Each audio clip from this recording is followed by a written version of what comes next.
Did you catch the dragon boat races down at Dobroyd Point on the weekend? If not, well, they were really fast. I mean, look at these guys go. Yeah, okay.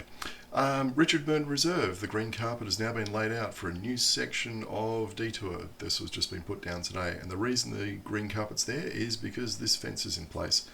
And there's a map of what they're doing, and you can see by that pile of rubble on the side there and the excavator down on the path, they're already ripping up the old path. So for now, for the next 3 weeks, I think until the 30th of November, it's green carpet if you're going across here. All good. It's smoother than the last bit. Here's the detour on the Cooks River, and it's improved slightly, but not by much. See where the signage is telling you to detour? Yeah, it's there about 50 yards past where you have to detour. I had a chat with this bloke for about the next 5 minutes, and we discussed just how bad the signage was, etc. Because the reason I pulled up next to him, because I'd seen him having problems. They've put some cyclist signs up. There's one there on that pole, for instance. But when I looked at my rear camera, going back the other way, I couldn't see any signage. So I don't know if they've just put it in one direction and not the other. I mean, if you can spot any there, good luck. There's another sign they've put up. Yeah, they're using the good standard signage. It's yellow, it's the new stuff. In fact, I can see one there on a pole over on the left, which I missed previously.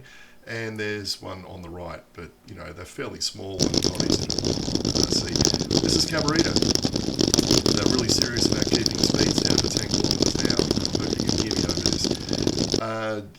And painting Xboxes. Look at that. Now, council's humming and hawing about doing this, probably saying it's not standard, not policy, etc. But the private developer of Cabaret, Breakfast Point, etc., thought they were a good idea, and they've obviously been there for some time. So there is a precedent for them in the Canada Bay area, done by the private sector, not council. This was just interesting as a road treatment, which I blundered into. It's brick paving. This is all 10 kilometres an hour, and notice there's no footpaths because this is a pedestrian priority area or a shared area, whatever you call it. You just walk on the road, and drivers are expected to drive at 10 kilometres an hour and give way to you. So again, precedent for this in new developments. Wonder if this can be retrofitted anywhere else in the Canada Bay area. It's interesting. If you happen to be over that way, I recommend going and having a look. It finishes at this red line, and then it's 40 kilometres an hour.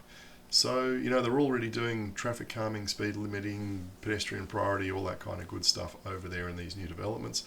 How do we get this elsewhere? That's it for this week.